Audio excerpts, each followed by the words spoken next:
This is Chimp Talk of the 21st century. I actually would always call it Chimp Talk of the 21st century, but I think I'm just going to go with Chimp Talk and listen to everybody that told me that it should just be Chimp Talk.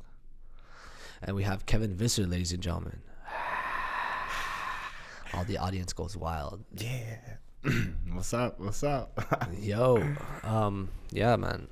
This is the only formal part of the podcast where I introduce the show and introduce the guests. You want to tell people how we know each other? We'll introduce the show first, man, and then yeah, for sure. I introduced the show. I said it's fucking okay. Chimp Talk, bro. Okay, that's what you mean by introduce the show. You mean like intro. How we know each other, man. Well, you know the story, obviously, but we work together. Right? I don't know if you want to disclose more information, but we work together. It's kind of tricky. I was thinking about that. I was like, can we talk about where we work? And because you don't want to infringe on different things, you know what I mean? You want to do your own thing and not necessarily. I want to do my own thing and talk about whatever the fuck I want to talk about. Exactly. And go wherever I want to go with the conversation. Yo, by the way, since you're a big Jordan Peterson fan, did you watch his talk at Queen's University? The one where people were protesting? Yeah, March 5th. It just came out. I saw the people Job. running on stage and shit. Yeah, and making noise. The hippies and stuff. And then he's like, that's pure narcissism. Right, I saw that 5-minute clip too. I just saw that part, but I didn't see the whole speech. Yeah, I'm interested in seeing it. Yeah. Anyways. But why'd you mention that? I don't know. Just like that? Just because I saw you and I was like, oh, by the way, did you see it? Because how we know each other, and then Peterson is you always talk about him. Yeah. How you're in love with him. I'm not. I just like his speeches. Okay. But yeah, so for today, I thought that it'd be a good idea for us to play chess. I actually haven't played in over, I would say the last time I played was probably elementary school. Mm-hmm. So it's going to be fun to play this at the same time as we talk. Was it White that starts? Or so you want to play chess right away? We play as we talk. All right. But it doesn't have to be you fully concentrate on this. It's kind of awkward because look how close I am. Okay, wait. I'll get closer. Do not worry. Technical difficulties. We got this. Okay, go. Okay, c'est toi qui commence. Vas-y. Yeah, so I think I'm supposed to do this. The first move is always the soldier goes ahead. Okay, so I feel like we should talk about whatever company we work at. We don't have to say the company's name. But okay. I guess. Oh no, we could say, bro. It doesn't fucking matter, man. Yeah, but what do you want to talk about? What made it so that you quit engineering, which is such a secure job to have, I find, to come and pursue your dreams here. Yeah. So, what happened? Well, I could talk about that without mentioning the company per se, to be honest. But so engineering is a very vague statement, right? Engineering, literally, is to engineer something. So to me, it's solving a problem to something, so getting a solution to something or being able to make something. So you engineer a solution. So I think it's even I don't quote me on this, but it should be in the dictionary just as a verb almost, right? But engineering the profession, I was a structural engineer. I graduated as a structural engineer from Concordia. And in structural engineering, you basically either do buildings or you work in industrial. And I worked in industrial, so I went to 2 years almost in Saskatchewan, in Regina. And over there, I worked in a petrochemical industry. Am I supposed to play? No fucking way. Am I supposed to play? That's why you look at me like that? I can't imagine you in fucking, what was it, Saskatchewan? Yeah, Saskatchewan. What do you do in Saskatchewan, bro? I feel like there's nothing to do there, right? So, are you trying to, deviate me from the conversation, or? I'm trying to make you tell me all your secrets on air. So, what you do in Saskatchewan?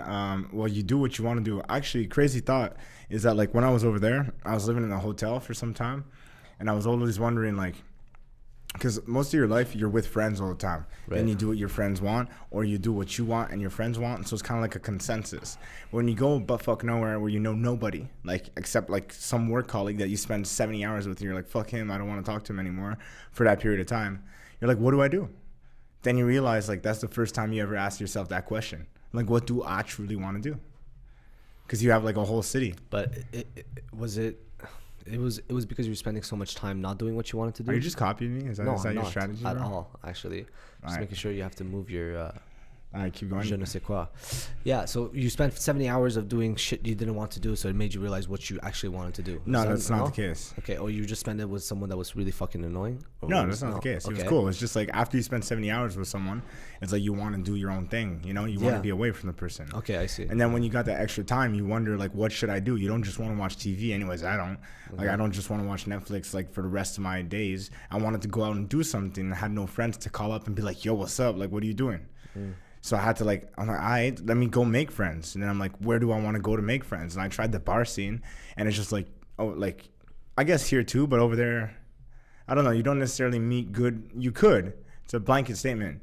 But I didn't, when I tried to, I didn't meet good friends necessarily at the club or the bar because they were very clique oriented. So like I went in and they're like, oh, this guy's cool. They're like, how do you know this clique? How do you know this? Do you know John? And I was like, nah, man, like I'm not from here. And then they're just like shut down. They're like, what the fuck? Like, who is this guy? And they didn't like, you know how some people are open and they let people in? Well, I felt like it was more of a closed community and they don't let people in. So I had to like infiltrate and stuff. What I ended up doing was actually taking salsa classes, and I got into that community, and that was hella fun. In Saskatchewan? Yeah, I took salsa and bachata classes, and I had a lot of good times. And then, like, I'm half Mexican as well. So, you know, I felt like it was a duty to my blood race. To know how to dance. To know how to dance. And then it was a lot of fun because there was a Latino community. And then I met a lot of friends. Then, like, yo, I had a fucking good time. Okay, that's fucking cool. But, and then you were doing engineering over there, and then you came down here. Yeah. Well, like, so the contract finished. We were there. I was there for a contract. It was supposed to last a year. Ended up lasting like a year and 8 months or something like that. And then after that, I came back here with the same company that's based out of Montreal, and I continued working for them. Then eventually, I quit my job and I joined the current company, X. No, we could say or it, Acme Corp. You could say it. It's Goldcast. You joined Goldcast, but tell me how that happened. Like, how the fuck did you go from engineering to out of nowhere? So like this is why I wanted to talk about structural engineering, petrochemical. Okay. Is that like in petrochemical, man? And it depends who, but it's like basically what you're doing is like you're not like I am against the fact that we're using so much oil and so much gas and so much like we're mining so much of the earth because it's not good. And like I can mention one person I worked for is Suncor. So I don't know if you ever seen Before the Flood. You're gonna get sued, bro. So I know I'm gonna get shot. Not even sued. I'm gonna get shot up, dude. But you know Suncor? Have you ever seen Before the Flood? No. Yeah. Actually, congrats working for Suncor. A lot of people would wish to have your place. Congrats, yo. All right, so let me finish my story. But yeah, congrats is good because like they pay you good money, but they pay you good money and do the same thing over and over again. Then you realize a lot of good money is being spent like doing nothing. You know, people sit at their desk and they just get paid to do nothing, like legit. Like some. Anyways, I don't want to somehow get sued, but. But what I was going to say is, like, if you've seen Before the Flood with Leonardo DiCaprio, my homie. Anyways, let me call him. Not joking. But he goes in an airplane, helicopter, sorry, and he goes over to Suncor oil sands, which is one of the places I work for. That's his little short documentary. It's like an hour and a half. Yeah, oh, it's good. Yeah. Anyways, you see that, man, and he's with the VP, and it's like, those are the people I work with. And when I saw that, I was fucking traumatized because I was able to see what I contributed to. Like, my energy contributed to this, and it's fucking terrible. Like, it's disgusting how it is and what we're doing to, like, the earth, the environment, the wildlife, everything, like, just the oil we're doing. And, like, there's many cases, right? It's not just Suncor and the company I was working for. It's petrochemical in general. Right? Like now they're even privatizing water and stuff. So it's corporations or whatever. But I felt like my energy, being like 25, 26, even like I started at like 22, that like the prime of my life, I ain't got no time for a wife. No, J. Cole line right there. But I was just saying the prime of my life, the amount of energy that I had, I didn't want to make all my energy go towards literally fucking the earth, you know, like not doing good shit. So it started dawning on my consciousness, and I started doing more like self-dev, like a lot more self-development. And I started doing coaching because I was like, I got to outweigh this negativity. And I started wanting to give back and serve community. So I was doing a lot of coaching and stuff and going to Tony Robbins and things like that. Okay, wait. So I'll stop you there. So you're living a millennial's nightmare by destroying the planet Earth, and but making bread. but making so it's that like, paper. it's the consciousness. So damn. weirdness. So you had like this glorious life going on where you could go to parties, But pop like you bottles, drink and you you do know? drugs and shit because you ain't happy. No, I swear, like you ain't happy, so you drink a little bit more and you don't give a fuck, and then And like then- it happens and happens. Next thing you know, you go to a Tony Robbins event, Yeah, exactly. which is like the guru of self-development. Yeah, if you're in that exactly. world, a lot of people hate on self-help and self-development. But tell me about your experience and like how was like what happened exactly. At the Tony Robbins event, or Yeah, like, at the Tony Robbins, and how you met the guys and everything. all right, so like I went to like a Tony Robbins event before, and anyways, so like his event is fucking insane, but I became a fan, and then I started going to his events again, and I started volunteering for them. Then I found out he was coming to Montreal for 4 hours, and I was like, I'm a volunteer, because like I'm still working engineering, and I just took a day off. I'm like, I'm a volunteer. So I volunteer, and then I'm there and I'm hustling. I'm just like helping people, getting stuff ready. And I was doing like the sales booth over there. And then at one point, I'm walking down the hall, and I'm supposed to go help this guy who's like the president of like the of Power of Success, it's called, that hosted the event. Okay, were you being coached? Because I know you do coaching as well. But Yeah. were you being coached by one of the Tony Robbins guys at the time that you were at the Tony Robbins event? And is that No, no? it Okay. wasn't. Not Okay. yet.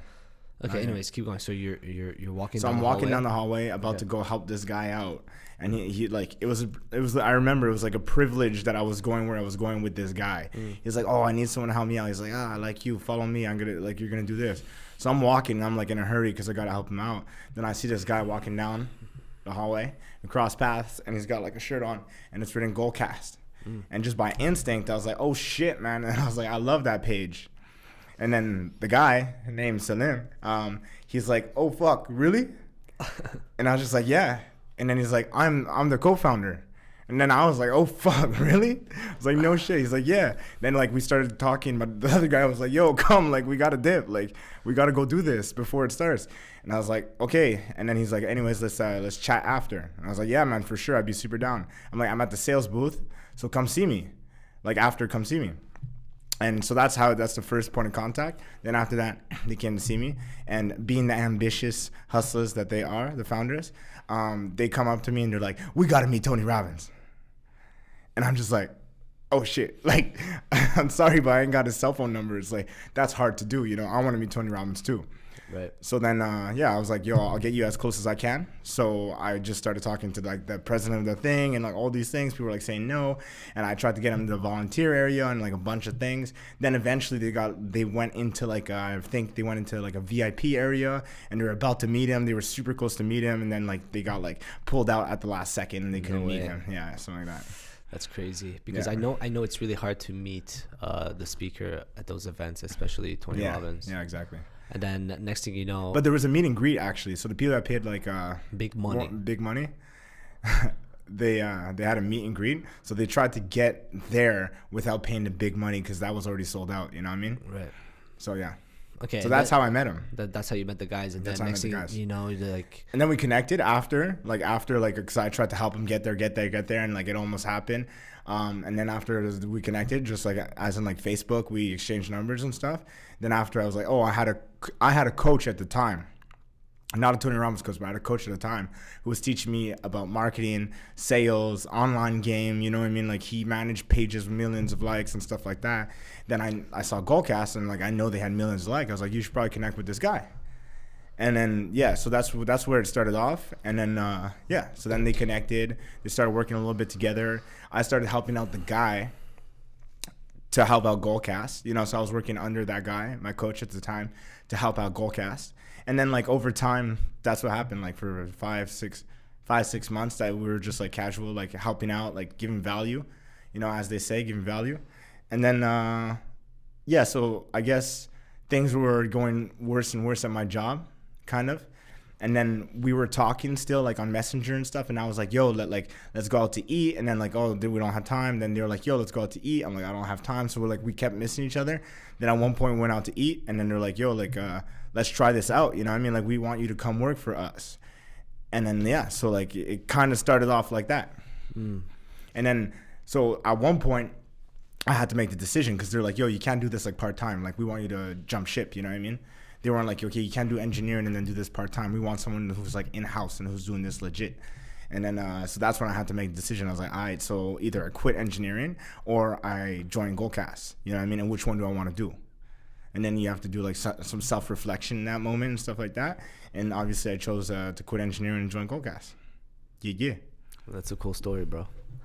So you managed to finally jump on board into something that you felt was purposeful and... Yeah, so to go back to my energy thing, the way I think about it is like now my energy is going towards positive things. Right. Like way positive things, motivating people, meaningful stuff. That I like. You know, I swear to God, I sleep better at night. That's sick. Yeah, that's fucking cool. What about you, man? I remember your story a bit, and I think people should know because your story is fucking awesome too. How did you join Goldcast? Me, it was kind of funny how it all happened. Actually, there's like luck and like determination and like just going with your gut feeling all like together. So I like finished school pretty much, and my last semester I wasn't working, so I was just living off my savings. What'd you finish in? Like you finished school?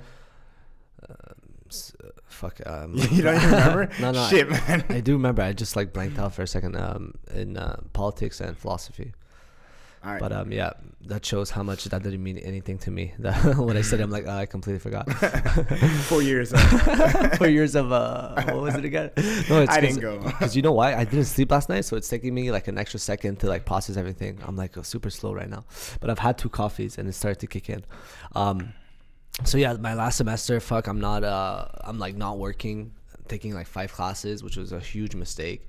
And now a year from that time, I realized that what was giving me anxiety and stress a lot was school. It's crazy how like I'm done school and like at the same time like my anxiety and stress like completely. Because you actually had to do something with your life now, right?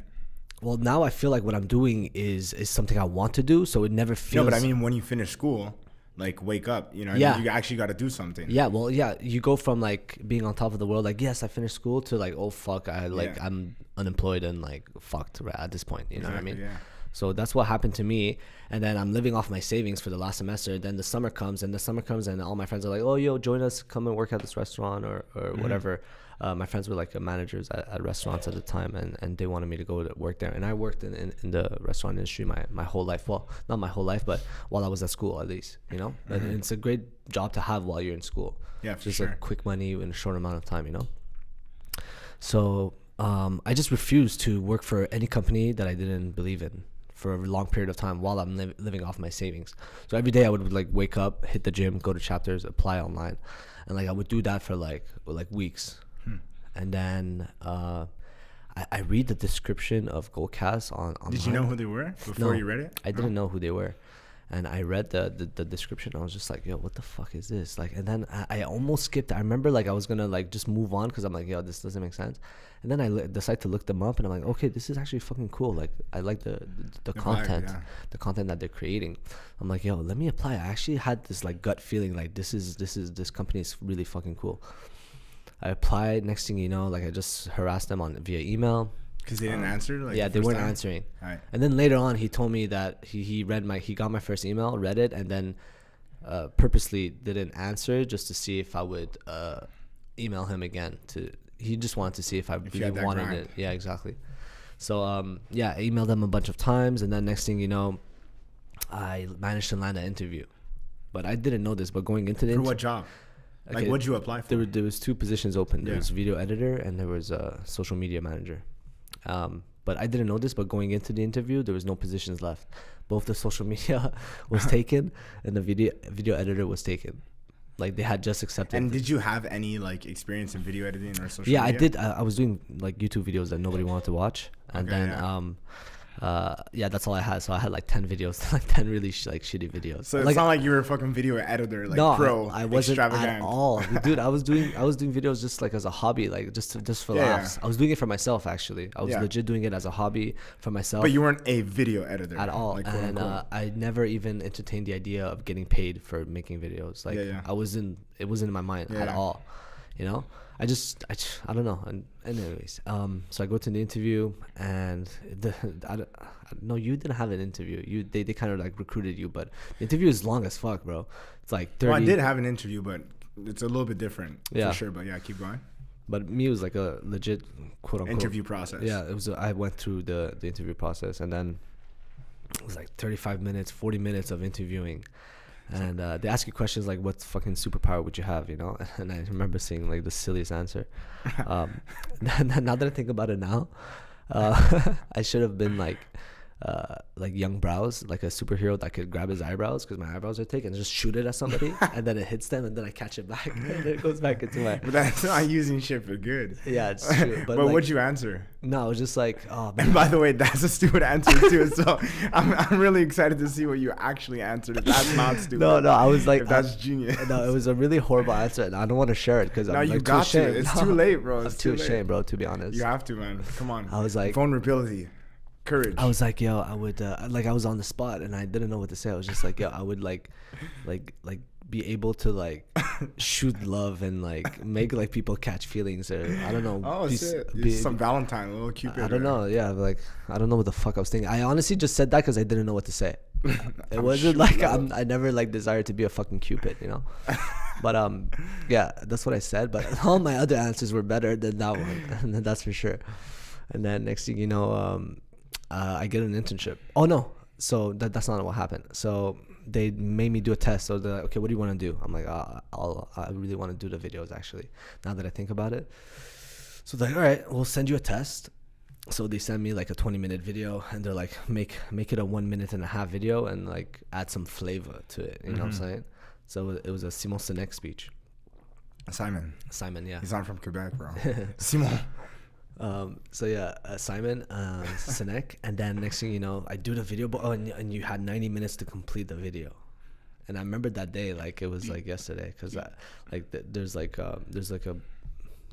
not There's really a clock. beach. There's like a countdown, huh? Yeah, there's a countdown, but like I went to next to the water with like a friend. We were just chilling during the day. Like at like 10, the test was gonna start at like 1. Okay. So I remember being next to the water and being like, oh fuck, I have to kill it. And I was really like premeditating to kill the video. You know, I knew I only had 90 minutes to. Some law of attraction shit. Yeah, exactly. The secret, like. Right yeah, I here. was just like, yo, make this fucking happen. So anyways, I get the video, I have 90 minutes. I add some flavor to it. I was gonna add this like Hans Zimmer song. I was gonna add an Inception song to it. Sick. But then I'm like, no, fuck it. And then I found this other song and I slapped it on, and then it was like very synchronized with the speech, and like it just looked good. I had like subtitles. Then it flopped. But whatever the fuck it was, but I submitted it, and like the creative director, well, you know, Patrick, like he just had to select a video. So he, like the creative director, didn't meet the candidates. Okay. He was just picking videos. Okay. And like he picked my video like out of the candidates, you know. Nice. And like, yeah, so that was a blessing. So they were like, okay, this guy has potential, and boom, like, and then I get a call, the phone call that changed my life, legit. And they're like, yo, you're in, and I'm like, oh fuck, okay. I was like super excited.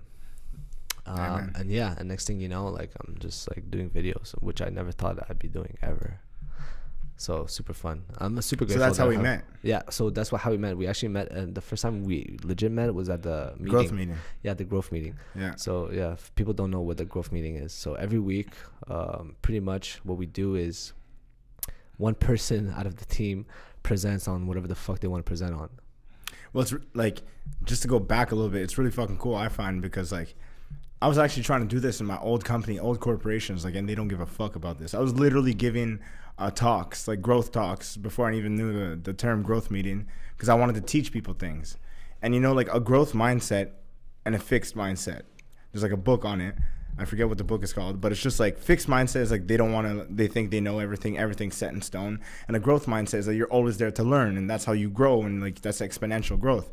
And a growth meeting is for that. Like 1 hour, someone gives a talk and teaches you something they either know or they're passionate about, so that the other people in the room learn about it. So yeah, we met there, which was who was presenting? Do you remember? I don't know, but I remember we like disagreed upon something. For real? Yeah. That was like the first thing that happened between me and you, and it was just like it was something about creativity, and I'm like I feel like there are people that are creative and other people that aren't. Oh, okay, yeah, maybe. Yeah. And then you were like, oh no, and then I don't know what happened. Because I'm like, I probably said like I believe creativity could be bread also. Like, I agree with the statement that some people are more creative than others, but I think that you could create creativity at a certain point, like if you nurture it. Like, we're humans, man. We're creative beings. I see how you can become more creative. Like we're creative beings. When you see a kid, he's creative as fuck. Like, he can't not be creative. Yeah, well, I believe that there's degrees to creativity. Like, there's people that are more creative than others. I believe maybe you can cultivate creativity by just like, I mean, the more you read and the more you consume art, you just have more points of references when it comes to like imagination. Yeah. You know what I mean? And I feel like that would make you more creative. See, and maybe one thing that you hit on was like some people say like people aren't creative and they can't be creative. And I don't like that attitude where people tell you you're not this and you can't do this. You're logical. You do this. A psychologist would say, I don't know what a psychologist would say actually, but but I think a psychologist would say you're crazy. No, I think like there's personality types and there's one that's more like logical. Yeah, I agree with that. Yeah, and like there's just people that just don't give a fuck about creativity, you know. Some people are okay with having certainty, like having the same thing every day for a long period of time, you know, the same job, the same time they wake up all the time. They do the same thing on a Friday night. You know, they have this ritual. But they could still be doing that and being painting. But they could be doing that and being painting and being creative at the same time. There are some people that would switch things up, but there are some people that do the same fucking ritual every day forever. Like, you know what I mean? Yeah, I know what you mean. So, yeah, I feel like there's degrees to creativity. Yeah. And some people could be at 1 and some people so we disagreed, 10. And that's how our immediate friendship started. Because I hate that. Yeah, we disagreed. Yeah, exactly. But it like turned you on for some reason. Like, oh my god, this guy doesn't agree with me. It's like so hot. Oh shit, it's getting hot in here, bro. Yeah. So you know what's funny? Like, I keep wanting to like throw this out, this tea bag, and it's just getting stronger and stronger because I have nowhere to throw it out. So there's a garbage here. Yeah, but like I can't do it. Just pass it to Amin and he's gonna throw it out. I think it flew off, man. I actually like to keep my tea bag in my teacup. No, just do this, man. It's gonna be chill. Okay. Just a couple drops. Thank you, Amin. The producer. I don't know if the producer is the right name because the producer is the one that finances everything and like does everything. Like he's more like a. Well, not necessarily if you're talking about like audio. Well, if you're talking about like music and stuff like that, you could be a producer and you're not necessarily like you'd be a music producer, and you're not a movie producer. Yeah, I get that. You know what I mean? What would be his job title? I don't know. You know him a lot more. Well, he's the podcast audio man's behind the camera. Well, I think producer makes sense, man. He's like that's what I would call him too. I would call him a producer. He's like mastering. He's not mastering anything though. No, at the end. No, mixing. He doesn't mix, produce. His mix master. Mix master engineer. What does Russ say? Produce, mix master engineer. About Russ. Okay, bro. I think it's your move. Nah, I moved already. Okay. Now it's my turn. Yo, can we talk about something I want to talk about? Yeah, go. Because I had a, like, by the way, I'm gonna mention this. The dopest podcast is gonna be when you got like barber talks, man. When someone's getting their haircut, and you got a podcast going. I got a haircut today, actually. That's what got me the idea. I was like, oh shit, man, that'd be a fucking cool podcast. Yeah, I agree that the best conversations come at the barbershop. They really do. I don't know what it is, but there's something about sitting down and somebody cutting your hair that like you just open up. You're just like, yo, this is how I really feel. Well, I think I put a lot of pressure, or not pressure, I put a lot of emphasis in the barber themselves. They talk to so many people, man. They just got like this thing, you know? They just got this thing. And plus, if you like your barber, they probably talk to like 10 people a day that they don't fucking like, no offense. And then after you actually get a friend, like if you're chill with your barber, then it just like, it pops. But every guy that sits on that seat believes that they're the ones having the best conversation with their barber. So what makes you think that you hella popping like that? I guess it's up to opinion, but sometimes you could tell, right? The barber tells you, it's like, fuck, man, that client before was a piece of shit. And then you're like, oh, damn, I hope it doesn't say that about me. But what I wanted to say was that my barber was educating me on a discussion that Elon Musk had with Hibiscus has to be. I forget the guy's name, but anyways, the founder of DeepMind. Probably hibiscus. No, no, but the founder of DeepMind, or the CEO of DeepMind, which is an AI company. Anyways, he just told me In like, Montreal? no, not at all. Because there's a lot of AI going on in Montreal. Yeah, there is. But what's crazy is like everyone knows that like AI is a threat to humanity, right? Right. And Elon Musk is tripping about it, right? Right. And he's even like he's making moves to like he's like talking to the government and stuff like that to say like, hey, we have to control this and all these things because it grows so quickly. Like when machines could learn themselves, it grows so quickly. So he told me a scenario, and I don't know if it was Elon Musk. I don't think so, but he was telling me a scenario that he heard from somewhere, which is pretty fucking crazy. And because it's like, how is it a threat to humanity? Or like, how is it going to be? Is it going to be like iRobot style? Is it going to be like Terminator, like Cloud style? Right. Or like, how is it going to go down? And one scenario that he told me, which was really fucking insane, is that you're going to tell these AI machines you're going to teach them how to learn, and you're going to teach them how to trade, right? Trade money for you. So in other words, like you're going to have computers that are running things for you, right? And we're like the masters of it. So we're going to be like, this is how we intend to create it. We're going to be controlling them, right? We're going to control these robots, AI. So let's say they're trading currency for you, and their goal, their program to say, hey, make more money for me, because like you're trading stock, make more money for me, and all of these things. So let's say, for example, that they buy money in Ukraine. Okay, so they invest in Ukraine. And what's also crazy is that, let's say at the same time with this technology, is that you're making them control missiles, because technology controls missiles, right? Because that's how missiles are controlled and stuff. So AI will be controlling this too. So in other words, you have this huge game of chess, like this map of the world where AI is controlling things. And what could happen in one scenario, which is pretty fucked up, is that so they buy currency, and then after, because, you know, like if a war happens, or if a bombing happens, or basically if war happens, currencies fluctuate, right? So if I hope I don't fuck this up. So if the AI is controlling all of these things, and then let's say you buy a currency in a foreign country like Ukraine, then after that, the AI, since they're all programmed together, they're interlinked, says, okay, well now fire off bombs and start a war with this other country. So then they start bombing each other, then the currency goes down, then they buy more, right? And then finally after that, whatever happens, and then the currency drops. So you won money since you predicted basically that the currency was going to go down, let's say, or the other currency was going to go up. Like, let's say Russia was fighting with Ukraine and stuff like that. And then that's just one scenario. So that could continue happening. So in other words, since you program it to grow and make you money, it could literally start firing off bombs and stuff like that to make you money. And then like, basically from that just one scenario, that could continue happening, and it could be the end of the world because they're going to control missiles. Okay. And like control stock. I know what you're trying to say. You're just trying to say that AI won't have the rationale or the emotional intelligence to understand what means is a good means to get to a certain end. So you could tell the AI, stop every single spam email I get. Okay, this is an example that Sam Harris has used, and then the AI decides to kill humans in order to stop the spam mail. Really? So the means to get to an end is not clear for the AI. Because exactly. It doesn't have that. It's kind of like the same thing. Yeah, it's kind of the same thing because it doesn't have that rationale. Yeah. So AIs are dangerous for sure. You know what I mean? But that's a whole nother fucking podcast topic that like we would have to read upon a lot. No, for sure. But I just want to say that. Yeah. So you were talking about that with your barber. Yeah, he was like. And then it gave you the idea that we should have a Barber Talks podcast. Yeah. I'm sure there probably is. There's all kinds of podcasts right now. There's like millions of podcasts. Well, I think there should be. There's actually 500,000, apparently. Really? On iTunes. That's what I think. There's more. There's more? There's actually more. There's those that you can see on iTunes, SoundCloud, and all these platforms, but there's also those that don't go on these platforms. Such as?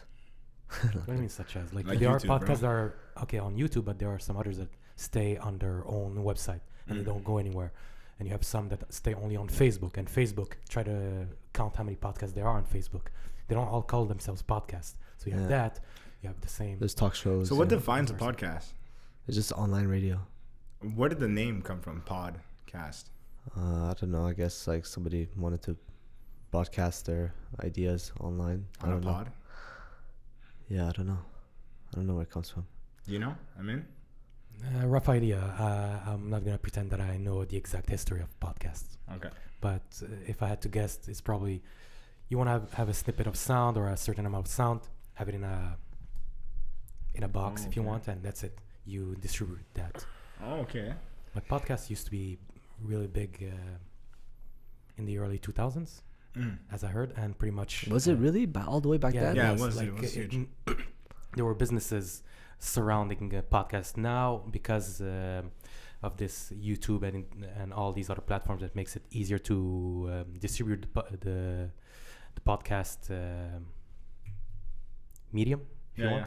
And now there's a kind of a booming growth of the podcast World or whatever. trend. The trend grew. Like back in the early 2000s, it was like a niche thing. So people that were really hyped about it would do it. But now, because of it's so easier, and also it's easier to produce for the YouTube algorithm, a lot of people do it.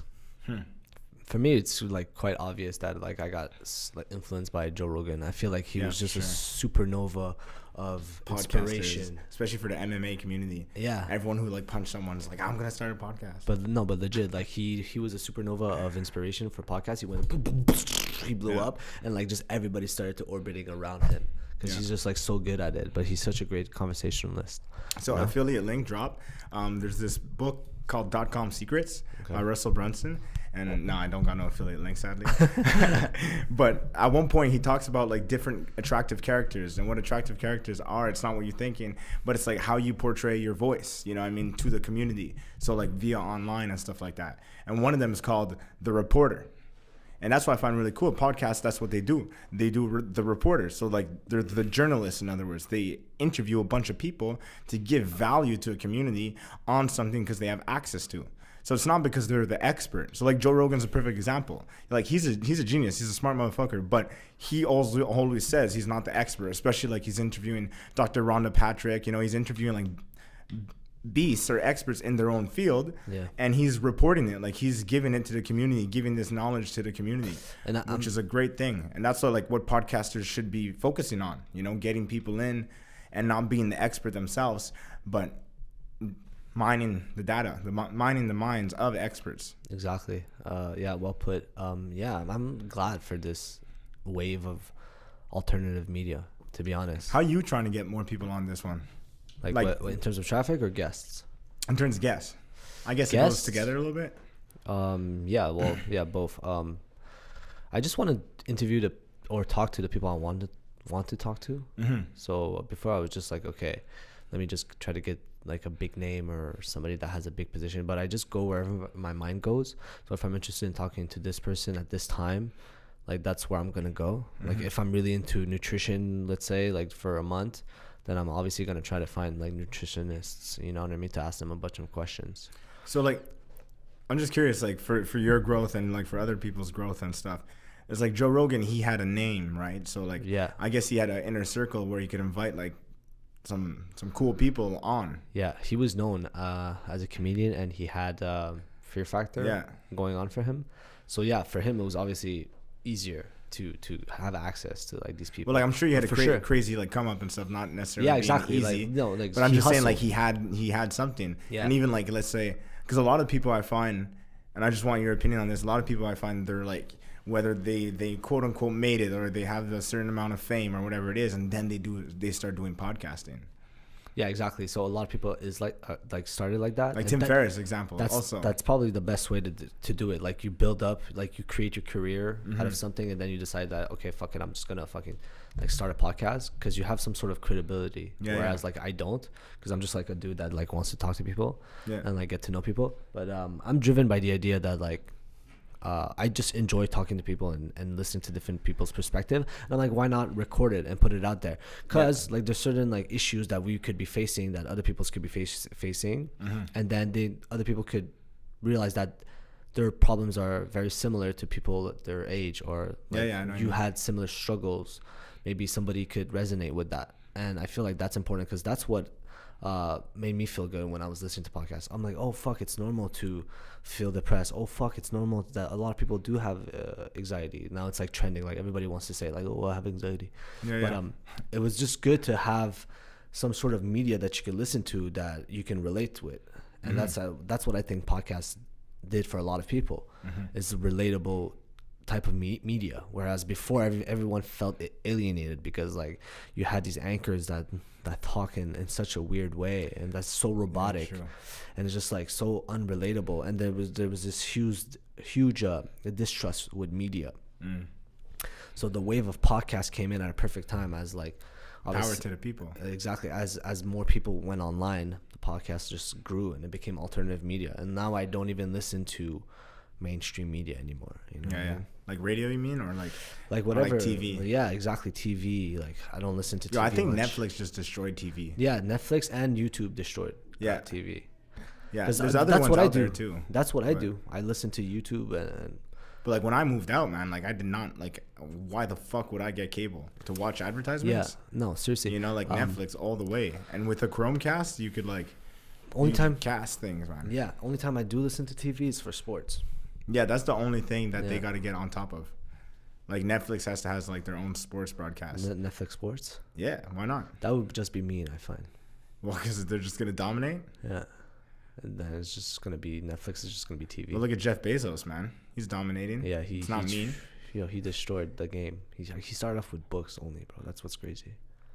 Yeah, but like he started off with internet, right? He didn't start off with books. He started off with internet, selling books on the internet. He said that he came across a statistic that said that internet growth was growing at an like exponential rate of like hashtag GoCast video.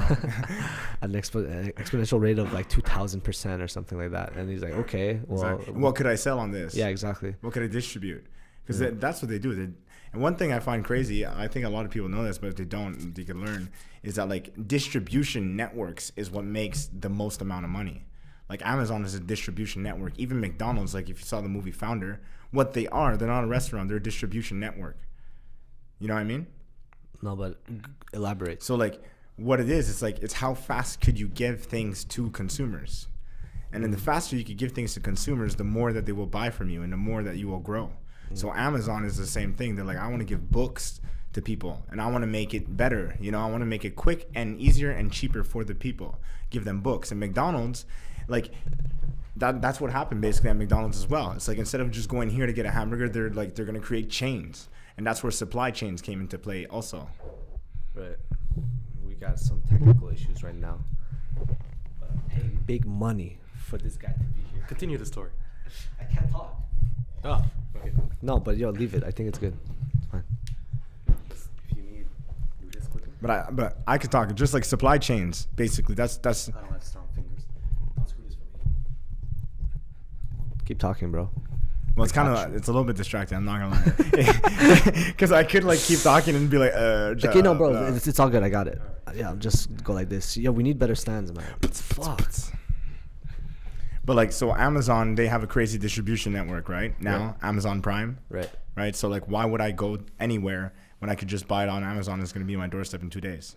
McDonald's. And it's cheaper than the market price. And it's cheaper than market price. But it kills retail stores. Yeah, amen. Like, of course, that's happening. But even McDonald's is the same thing. So I'm driving down. I'm like, yo, I want to get this fine cuisine, this Italian dinner. And I'm starving. Then I see like 6 McDonald's on my way there. Yeah. I end up going to McDonald's. You know what I mean? That's what distribution... It costs you fucking $10. But that's what distribution does. Yeah. That's what having a network of distribution does. And that's the biggest players in the game is that. Even Bill Gates, he said, I want to make this laptop for every single person in the world. And that's why he was the richest man. Because he was thinking about how could I distribute this to everyone, every school, every person in the world. So if you think distribution, that's when you start thinking scale. That's when you get that big paper. Big money? Just the internet does that. Naturally, right? Like even we're speaking about podcasts and stuff like that. Right. It does that naturally. It's crazy amounts of distribution. The internet. Yeah. So you mentioned before. Checkmate, right? No, it's not checkmate. It's your move on this, and also you talked about coaching, okay? And a lot of people are gonna say, "Hey, Kev." I don't think I talked about coaching, but no, you did. You said I was coaching, and when you were saying the Goalcast story. Yeah, but a lot of people are gonna say, "Hey, Kev, go fuck yourself. You're too young to be a coach." Oh, what do you say? Shots to those people? fired. What do I say about those people? Okay, no, but make a move and then give me an answer. Make a move, or do both rather. Do boo. Do boo. Do boo boo. Dude, I was so tired today. Like on my way here, I was like falling asleep, and then I had 2 coffees, and now I'm wired. I'm so happy. I'm so happy for coffee. But do not listen to your friends. Last night, okay, a little bit off topic here, but last night I went out with my friends, and I decided to go out sober because I feel like shit when I drink. So I have this friend that was busting Which is my okay. balls. Yeah, which is fine, right? But yeah, your friends, when you change things and like you want to better yourself, your friends are like, "What the fuck, man? Like, what are you doing?" Then change friends, bro. No, I'm kidding. No, they just, I don't know what it is, man. Like, it is what it is.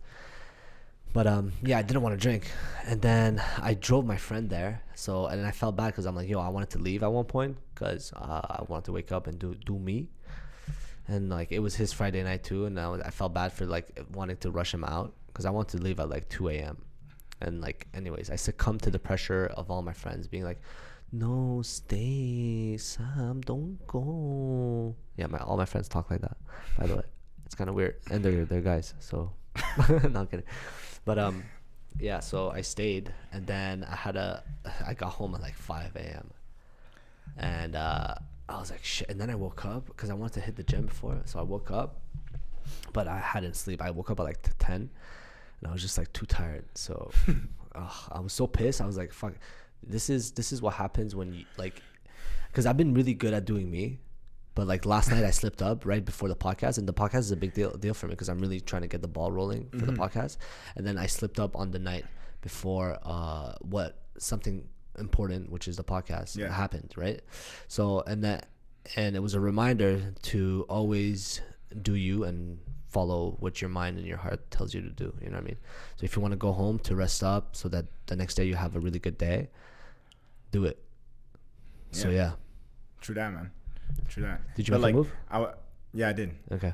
And I would also say, like, you do you no matter what. Like, even if you got home at 5, you still did you. Yeah, I still showed up. Yeah. You still did you. Yeah. You're always doing you. Yeah. You know, like, it's a little spiritual. You're always in the present moment, but you always do have a choice. Yeah. So it's like living in regret is not a good thing either. Yeah. Like, It was not a huge regret, but I'm just like, fuck, I would have liked to, like, had a more. Yeah, no, more you sleep, learn from know? it for Yeah, sure. exactly. You're like, all right, so, like, I did this. I'm going to seconds. learn from it next time. I don't want to do this.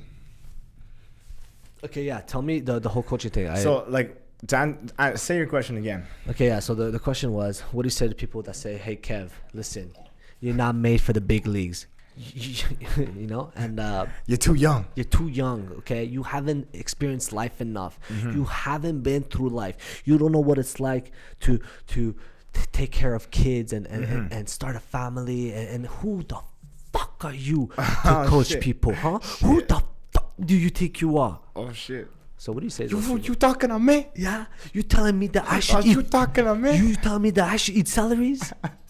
No, well, first of all, I would never say that I know how to like raise kids. So I wouldn't do things like that. That's for sure. And another thing to recognize that I always think about, because a lot of the times, man, you're too young and then you're too old. You know, there's no like, this is the perfect age. It's like, you're too young, you old as fuck. You should have done that when you were younger. So like, first of all, I hate that shit. And another thing is like, I don't know when to go back, but legit go back like 3 generations ago. At 18, you're popping out like 6 kids taking care of farms, and you was grown. At 26, you was about to die. Like, you're living till 35. You're like, right now I'm like 70 3 generations ago. Like, luckily I eat well, and like we got technology and like genes or something like that. Like, we look pretty good now, but back in the day you was about to die. So, and I could die any day, right? So like, I do believe that I could die any day because it's the truth. So I keep that frame of mind in myself, but I won't like attack them. But another thing is like a misconception of like what coaching is. Right. So Right. what's the difference between that and being a therapist, for instance? Well, so like they're 2 general statements, but like let me go back into the coaching and the difference. I'll tell you the difference after, but like more to answer your question about coaching. Okay. Because like there's coaching as in like, let's say I'm an NBA coach. Right. So if I coach you how to do basketball, it's because like I know exactly what to do. Let's say maybe like even the best coaches in the game aren't necessarily NBA players, but they're coaches themselves. Right. They know how to coach people and to do it like that. So that's coaches, which is like what we think about as coaching. When we think coaches, we think coaching. So like, who have you coached before? Who have you done all of these things before? But more in the coaching I've studied and like actual quote unquote life coaching, or what I do is solution focused coaching, which I call it results coaching. is that you listen to the person, right? So when you listen to the person, like there's an analogy of like a telephone pole. So where someone goes to a telephone pole once a week and speaks to the telephone pole for an hour and does that for a month. Then after the month says that the telephone pole was the best therapist or coach that they ever had. And you're like, what the fuck? It's a telephone pole. Why? Is because they're able to talk for an hour about themselves and focus and like actually think about their own thoughts out loud to a telephone pole. So if you have more skills than a telephone pole, which obviously I do because I'm a human and I've also like studied this, I could benefit from, like, I could help people. So in other words, coaching is not telling people what to do, but it's more listening to the person and asking them, why do they want to do that? Why do you want to do that? Exactly. Are you asking? Yeah, I'm asking you. And then when you ask them I can tell you why I want to do it, but when you ask them why you want to do that and stuff like that, well, they start getting more insight, right? Because like what you're able to do is, since we're human, what you're able to do is that you're able to future pace. You're able to go into the future and say like, okay, well, what if you did that for 5 years? Like coaching, that's what you do also, is that you play mind games. So you're saying, oh, I want to do this. Okay, well, you did that. What would that give you? Oh, well, that'd give me a shitload of confidence, right? I need 100 grand because then I'm going to be confident. I'm like, obviously this is very simplified. Do you try to make them imagine themselves in the ideal state? Yeah, well, not what would the ideal Kevin Visser look like? Yeah, for sure. Yeah. And they start imagining it, and then hopefully they could walk into that and become that. Yeah, for sure. And that's what I call a state of being. You know, when you're being yourself. You be in the state of flow, like state of who you are. So you don't tell them like what's the ideal you, because a lot of the times, well, you can start with that, but a lot of times people are going to start with superficial things, right? Ideal me does this, does that, makes this much, has all of these things. But whatever we have, they give us emotions, right? So a lot of the times it's the emotions that we live in that is our state. So that's what you go towards. So you would ask them what feeling that would I don't ask them anything. I ask them, what do you want to talk about, basically? Right.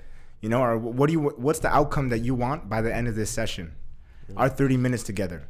So you're a go-getter. You had a insane week, and then you have a 30-minute coaching call and say, what's up, man? You talk about like how your week went and stuff like that. What are some challenges that you experienced? Oh, this challenge. What did you learn from that challenge? Oh, I learned XXX. Okay, so how could I best serve you during our 30 minutes together? How you could best serve me is that, man, like, I'm pissed off at my boss because he did XXX, all of these things. And I just want to I want to get rid of this feeling of pissed, you know, or I want to grow my business. Then you're like, all right, so how could you grow your business?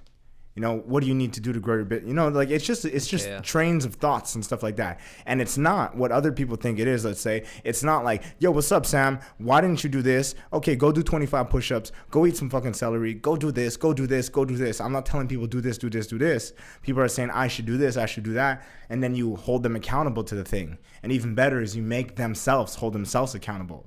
So once you're coached for a long time, and by the way, like the best people in the world, have coaches, right? Yeah. Like if you want to be a top performer, you should have a coach. Like that's just you being you at 100. Whatever field. Yeah. That's just you being you at 100. Yeah.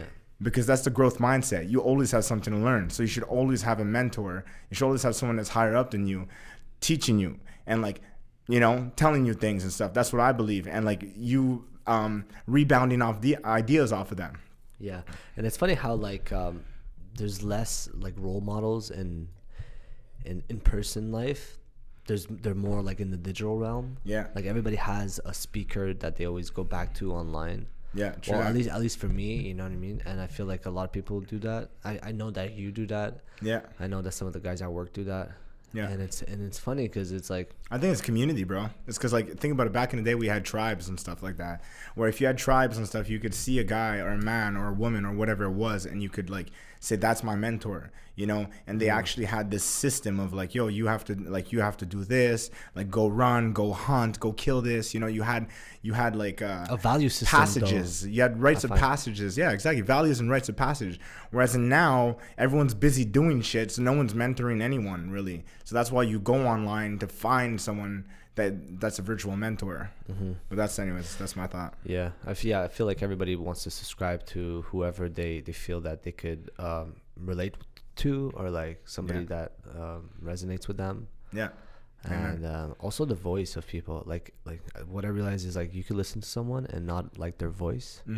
And you can listen to somebody else and you can like their voice, and like so everybody just subscribes to whoever they like online, and there's like all these different channels. So, yeah, it's crazy. Yeah, that's true. But yeah, so okay, it's my move for chess. Dying, is it? I moved this last. Is it your move? I feel like it's yours because I remember I moved this right after you moved. Yeah, it's yours. It's your move. And Man, it's been a long ass time. And I'm not focused whatsoever. You can get closer if you want. No, it's good. It's okay. Okay, go. What's it? Yo, chess takes time. Okay. Yeah, what else can I fucking ask you? Cause we don't talk. So, whoa, bro, sorry. chill. So the difference between God's coming out. So pretty much people would say, so instead of perceiving you as a coach like in sports and whatnot, I should more perceive you like a therapeutic psychiatrist or Oh my God.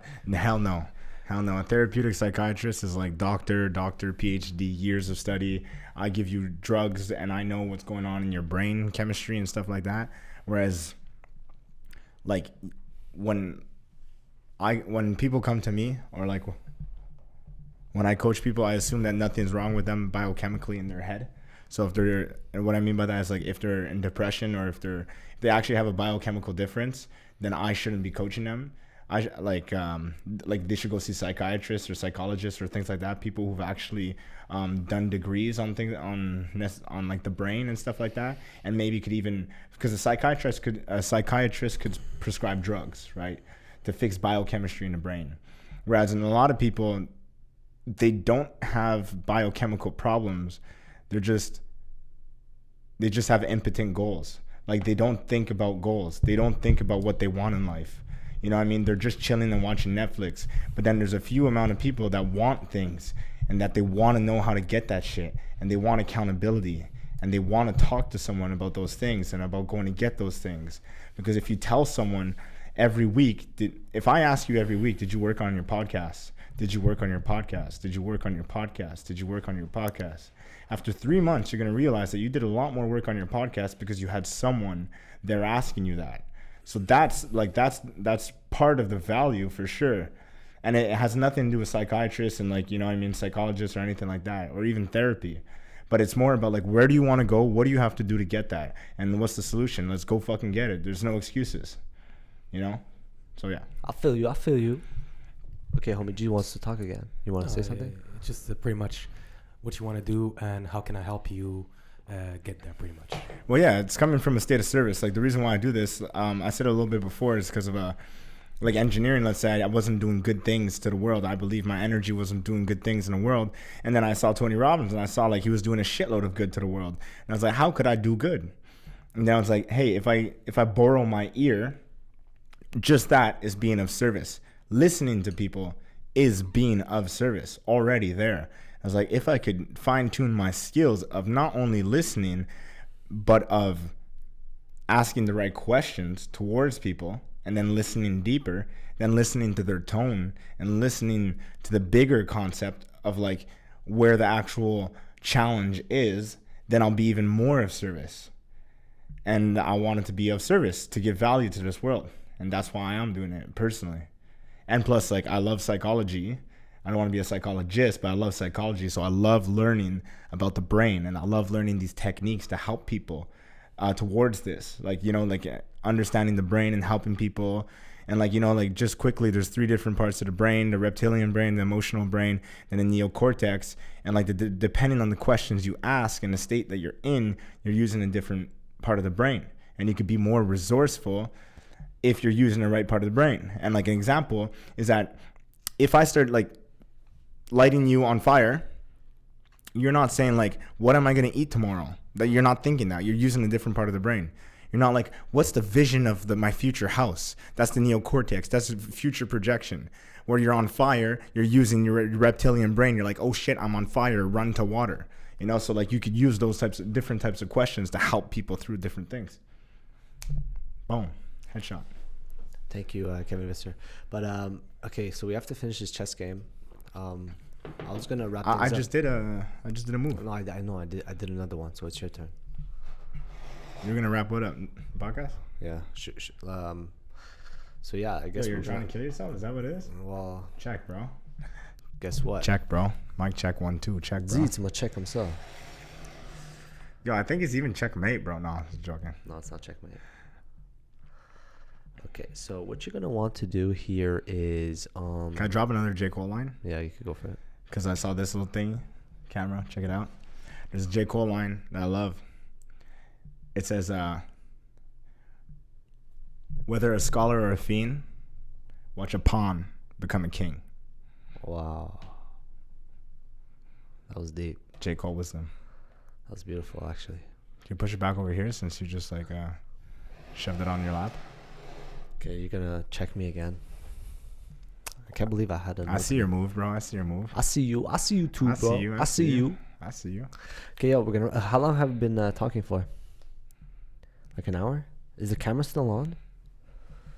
Yeah, the camera's still on, and it's about an hour or something. Okay, so There we go, man. we're gonna wrap it up though. But before we wrap it up, there's two things I want to know. FlameIgniters.com. Yeah, we're gonna do the whole promo at the end. Like you're gonna tell people whole how they social could, promo? follow you and watch your All right, shit. well, fuck the game, dude. It doesn't matter. We can Okay, finish well, it no, after. we'll finish We it don't have after. to finish it on camera. Okay, okay, yeah. So, what are you grateful for today? Today, specifically? Well, yeah, today or in this moment in your life. I don't know. Well, like, today specifically, like, this was fun. Like, I'm grateful to practice speaking, I guess, a little bit more and being on podcasts. This is something I want to do more of. So, thank you for having me. That's for sure. Thanks for coming. And more generally, like, I'm grateful, like, especially since I guess I told my whole story a little bit right here. I'm grateful for working at Goldcast and putting energy towards things that are of value. And, like, I challenge people to do that. So, like, if you in a job that you don't like and that you don't, if you aren't doing good and you know you're not doing good, there's jobs out there that you could be doing good and your energy could be going towards good shit. So, like, hustle and work your way towards it because it's there. Like, it's there. It's an email away. It's a couple emails away. It's 5 emails away. It's a phone call away. It's there. So, like, don't be a victim. Go get it, you know? Yeah. So I'm grateful for that because it is in my life. It's in our life, you know? So I have that gratitude that I'm serving a higher purpose. Yeah, well said, man. Like me too. I'm grateful that I get to wake up and be myself and I don't have to play pretend, you know? Yeah, And exactly. I'm massively grateful for that. And I also feel like people should really go all in on their dreams or whatever the fuck it is they want to do, like you just said. But what I realize is that people are almost scared to, you know what? Like if you're at a job and you hate, like save up money while you're there and tell yourself, hey, I'm going to quit. And for 3 months, I don't know, 6 months or a year, I'm going to focus on starting the business I always wanted to start. And, like, or I'm going to focus on trying to get that dream job that I've always wanted. You know what I mean? And I would even put it one step down because, like, I feel like too many people focused on that. Like, I want to start my own business. I want to be an influencer. I want to do all of these things. Whereas, in, like, just work towards something that you like. So work for a company that you're aligned with.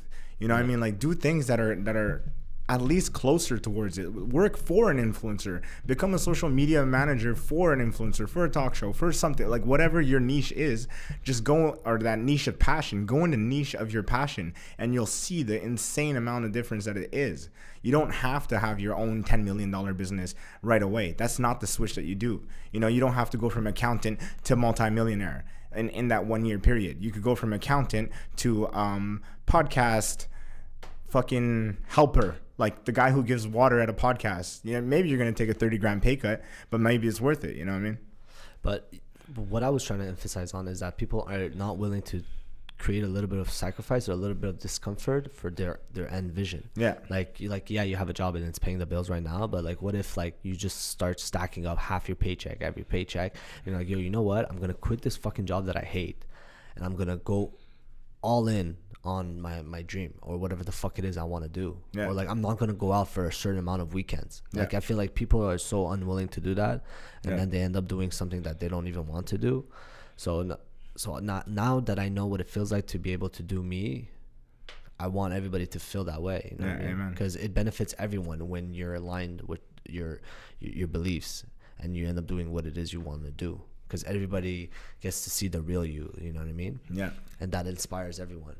Yeah, for sure. So and it feels good. yeah, exactly. So that's that.